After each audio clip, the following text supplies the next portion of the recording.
Is Hulk Hogan an icon, or is he wrestling's most hated character? To answer that question, it requires a lot of context. First off, not everyone hates Hulk Hogan. That would be silly to say. He is revered by millions of people for his achievements and contributions to the wrestling world. Hogan seemingly took over the world throughout the mid-80s with the WWF. He and Vince McMahon are largely accredited for the wrestling boom that has led to WWE being a household name in the entertainment industry. WWE is about to enter a long-term partnership with Netflix, exposing its product to previously unreached audiences. It can be argued that without Hogan, WWE would have never made it to where it is today. Early events like WrestleMania 1 and WrestleMania 2 were carried on the back of Hogan as the central star. Hogan's prime extended well into the late 90s thanks to his run in WCW as Hollywood Hogan. The heel turn gave Hogan's character new life, thus extending his legend status to a whole new generation of wrestling fans. To top that off, he returned to WWE in 2002 after McMahon purchased WCW. Hogan extended his reach even further after an iconic WrestleMania match against The Rock. Following this match's success, he had an infamous showdown with HBK at SummerSlam 2005. Hogan then took his talents to reality TV with Hogan Knows Best, again further extending his reach. By 2014, Hogan would find his way back to WWE on a Legends deal as a brand ambassador. However, a legal battle with a celebrity gossip news company known as Gawker Media would change Hogan's life and the wrestling world forever. Both parties filed lawsuits against each other, which led to a legal battle that took years to settle. During the trial, transcripts of a racially motivated tirade Hogan made while discussing his daughter's boyfriend became public, thanks to a report from the National Enquirer. Shortly after this report, Hogan was fired by the WWE and lost his spot in the WWE Hall of Fame. Even though he has since had his induction reinstated and made several appearances on WWE TV, it is safe to say his legacy has been severely damaged. Hogan's public image has taken a hit, resulting in a multitude of fans and peers changing their opinion of him. However, it is not just that racial tirade which led to people turning sour on the legend. Knowledge of his selfish backstage antics and mistreatment of his peers like Bret Hart, Shawn Michaels, and Jesse Ventura have hurt his stock with fans even more. It is a pretty unique case, as there are very few stories like Hogan's. The goal of this video is to answer a few questions. Why do people hate Hulk Hogan? Has he ruined his legacy? And is he the most hated wrestler of all time? During the 80s, Hulkamania was impossible to miss. He starred in Rocky III and had a huge crossover event with pop icon Cyndi Lauper. In 1987, things kicked up a notch when Hulk Hogan vs. Andre the Giant at WrestleMania 3 instantly became one of the most impactful matches of all time. After WrestleMania 3, Hogan solidified himself as a bona fide legend, with the crossover appeal to prove it. He continued to enjoy huge successes, with WrestleMania headlining matches against Macho Man and Ultimate Warrior in consecutive years. The magic of Hulkamania wouldn't last forever, as Hogan's popularity within the WWF both on screen and off of it would stale out, resulting in him making a career change after joining WCW in the mid-90s. He then turned heel, forming the NWO in what was one of the most iconic moments in wrestling history. After leaving WCW, he rejoined WWE in 2002, quickly capturing the magic of his Hulkamania heyday. By this point, his influence spanned across 3 generations of wrestling fans. Now let's delve into some of the reasonings behind the Hulk Hogan hate. During his iconic Hulkamania run, Hogan was the locker room leader and the biggest draw. However, that didn't stop him from making enemies. Notably, Jesse Ventura grew to despise Hogan over his stance about the formation of a union for the wrestlers. This is a bit of a controversial topic and was often doubted by many. That was until Hogan himself confirmed his involvement. Essentially, Ventura wanted to create a union for the WWF back in the day, and Hogan blocked it. Some will argue that Ventura could have gotten the union started without Hogan, but I don't know. I feel like a union would need the biggest star of all to be on board for it to succeed. Hogan essentially put his own needs and his own career ahead of the greater good of the wrestling business. At least that appears to be how most people see it. Hogan caught wind of Jesse's plans to unionize before WrestleMania 2. He then quickly went to Vince and was like, "I'm on your side, brother."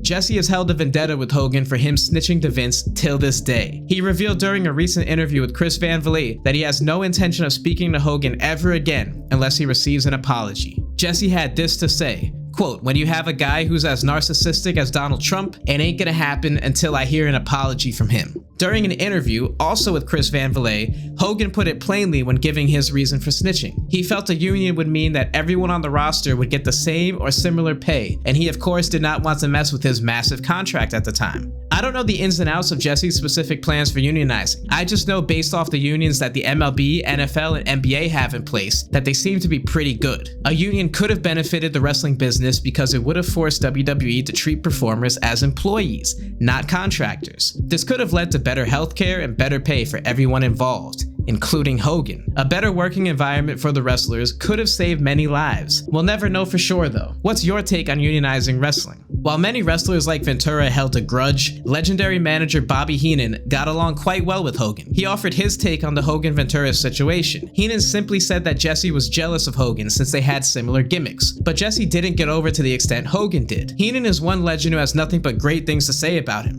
In a shoot interview back in 2002, Heenan talked about how easy Hogan was to work with and how he was the same person he was before the fame after becoming a huge star. He continued by saying that if Jesse or anybody else who hates Hogan could have drawn money, Hogan would have worked with them. This comment got me thinking about Bret Hart's hatred for Hulk. As we know, Bret holds a lot of resentment towards Hogan after Hogan took his spot and WWF Championship at WrestleMania 9. Bret and Bret's fans' stance on the matter is that Bret was the new star and big babyface of WWF, so Hogan wanted nothing to do with him. This was because in Bret's mind, Bret was a threat to his spot. But could Hogan have not seen Bret as a big draw to make the match between the two worth it? It's possible. Hulk did begrudgingly do the face versus face match with Warrior, and that didn't exactly work out too well in the long run. At the time, Bret was a rising star who had been in the mid-card for a few years. He wasn't exactly the star he became in 96 and 97, so it is interesting to note. Hogan eventually found his way to WCW after his star power fizzled with the WWE in the mid-90s. He casually revolutionized the business by turning heel and forming the NWO. This gave him a second prime, so to speak. He stayed in WCW until the summer of 2000 when he left the company after a nasty mix-up with management at the Bash at the Beach 2000 pay-per-view. Hogan made some enemies in Jeff Jarrett and Vince Russo that night. If you're not too familiar with this incident, I did make a video covering it in detail if you want to check that out. Basically, Russo wanted Jeff Jarrett or Booker T to win the world title, while Bischoff wanted Hogan to retain it. Bischoff says that Russo went into business for himself when he buried Hogan on the mic during the show, while Russo insists that Hogan agreed to it as part of a storyline. Safe to say Russo isn't a big Hogan guy. Jarrett isn't Hogan's biggest fan either. He doesn't outright say it when talking about the Hulkster on his podcast, but you can tell if you read between the lines. What do you make of Bash at the Beach 2000? Whose side are you on?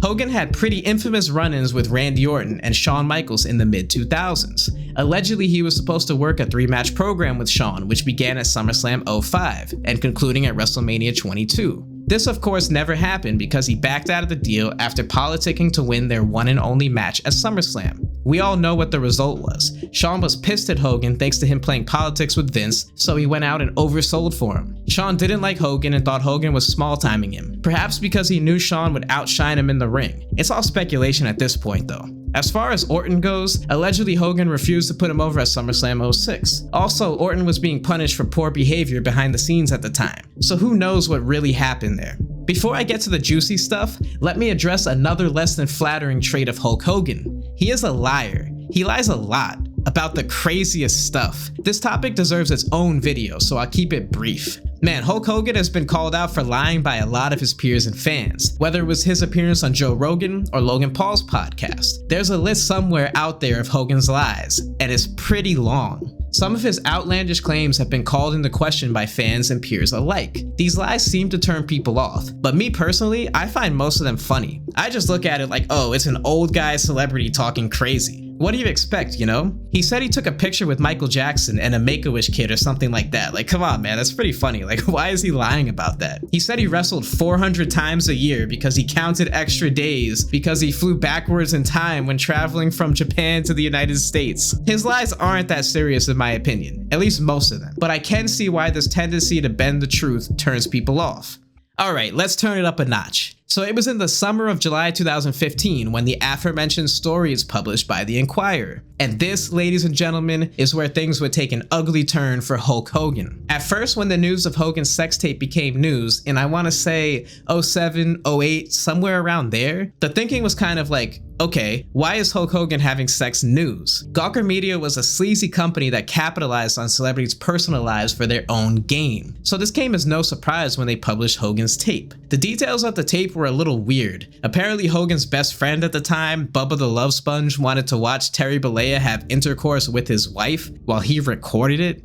I don't know. Hogan says he was at a low point in his life on the heels of his divorce, so he did it, but regrets it. At this time in pop culture, celebrity sex tapes were the new norm thanks to Kim and Ray J. Years later though, while Hogan and Gawker Media were settling their legal battle in court, details of a conversation Hogan conducted about his daughter's boyfriend emerged. Hogan's comments revealed a troubling view on racial identity. He was uncomfortable with his daughter dating a man of color, unless he was a rich athlete. I won't quote him directly because his words were offensive and hurtful. Once these quotes became public, Hogan became disgraced in the public eye. He was removed from the Hall of Fame and lost his job with WWE. But more importantly, he lost the admiration of many fans, particularly a demographic of fans that he offended and were greatly disappointed with his words. Honestly, it was a disappointing moment for me and a lot of people I know personally. You want to believe that someone like Hogan would be a model citizen and someone that is accepting of all people. It seems to be, based on his own words, that he is not. It was a blunt reminder that celebrities are just people too, and people are flawed. Critics of Hogan viewed his apology on the matter as lacking sincerity, thinking it was more about being caught than being genuine. His words could have been perceived as an attempt to mitigate damage rather than a heartfelt ask for forgiveness. This picture of Booker T staring at Hulk paints a pretty clear picture of what some thought about his apology. MVP has openly rejected his apology and called Hogan's comments heartbreaking. Hogan's acknowledgement of his own racial biases was a significant blow to his public image. It was particularly disappointing because he was seen as a role model by many. This further highlights the ongoing struggle for racial equality and acceptance. For me, it's tough to analyze Hogan. I try to look at it for what it is. Hulk Hogan was entertaining when he wrestled The Rock or Vince McMahon, but I don't know if he's someone to seek personal advice from. At the end of the day, he is one of, if not the greatest wrestler of all time. His accomplishments and what he meant to the business can never be taken away from him. Nowadays, when Hogan does make an appearance on WWE TV, like he did at WrestleMania 37 in Tampa, he was booed by the fans in attendance. I was in the building for that one. To pair Hogan with Titus O'Neil was an interesting choice by WWE. He was also involved at the 2024 Royal Rumble, which I was also in the building for. He received a chorus of boos while narrating the show's promo package. Hogan's legacy is littered with controversy. He is undeniably an all-time great, one that carries less than flattering low points, but it's up to you to determine your views on his status. And that right there is why people hate Hulk Hogan. What do you think? Is he the most hated wrestler of all time? Or is it someone else? Are you a fan of Hogan? Do you hate him too? Either way, tell me why. At the end of the day, love him or hate him, Hulk Hogan remains a huge part of wrestling history forever. Thank you all for watching. Till the next one.